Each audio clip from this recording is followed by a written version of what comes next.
Welcome everybody to another how-to in Canvas. This time I'm going to show you three things at once. We are going to look at collaborations, discussions, and grades.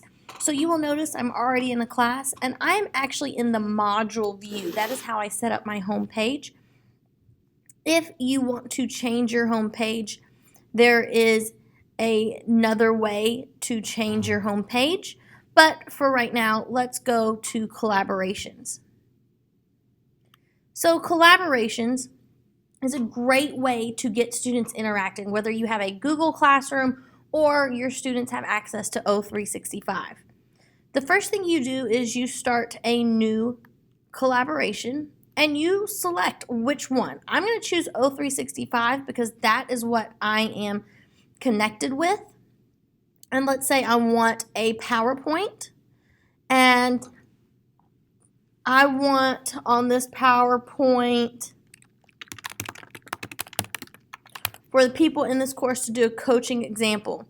If you set up groups, this is a great way to do different groups. If you just want certain people, and let's say you want to choose which students in your class are going to do this together, just like you would in person by selecting specific groups, because you know that one kid might not get along well with another kid, but you also know if you put the same kid with their best friend, then they're going to be distracted, right? So this is a great way to manage that. You can just click, I want to add this person, and they're going to work together. And then let's say I want to do a different collaboration. You would just go back up here in this blank space where it said add collaboration and do it again. Click save. And it will automatically create that. Now here's one of the great things about Canvas is my O365 accounts might start a war with each other and not let one in. Nope, it's letting it in. Awesome. So you will notice that they're blank, but the people who have access to this can edit it online, or they can edit it on their desktop just like you can with any O365 product. If you don't want this or you want to edit it, edit is this little button here with the pencil, and deleting it is the trash can. I'm going to delete so that way those will not mess with that. Additionally, you have discussions. So discussions, just like pages and assignments, you can create a new discussion. When you create the new discussion, give it a topic title, fill it out. You can post it to specific sections. You can add an attachment. You can choose from these options. I always like to allow liking, and I always like to say users must post before seeing replies. That's because I know as my own grad student work, I will often read through the discussion post prior to writing my own post and see what they got their resources from and really what they're doing in their post and how can I stand out in my post.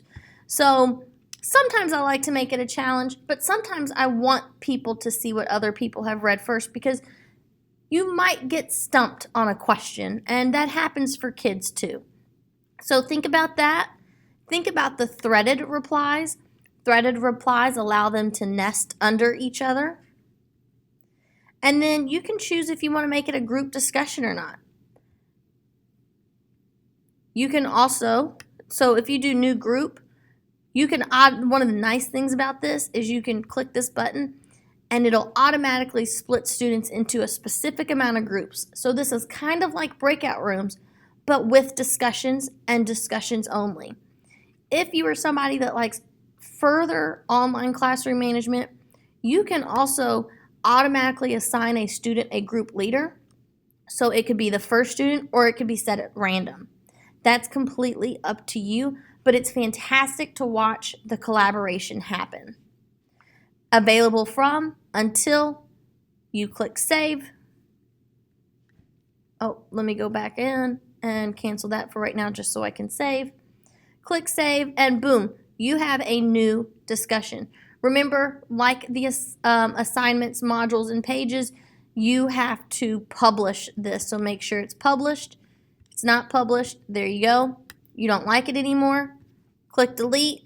If you delete this and it is a graded discussion, you run the risk of losing that grade. So double check with your system to see how that syncs up and if deleting something would affect your grade or would affect these students' grades. And then the last thing I want to show you is grades. So grades, depending on if your system links up to another system, such as Focus School Software, your grades might be directly imported. So for example, some of these we set pass or fail, so pass, pass. And you will notice that some of these have not been turned in. You will also see that this has not been graded, so I need to enter a grade into that and click go.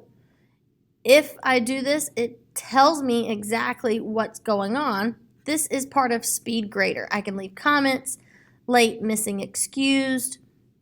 I can choose all of that. Settings for your gradebook on Canvas. This is specific to Canvas. Remember that. You can set late policies and you can select a grade posting policies. Always click update once you've changed something. Again, you can access those by clicking on this little settings wheel over here. You'll notice that the blue links on this side disappeared. You can retrieve them by clicking that these 3 lines up here, and you are back here. So this was collaborations, discussions, and grades. And the next video, we will continue going down the list. So if you have any other questions, drop them in the chat and let me know. Thanks so much.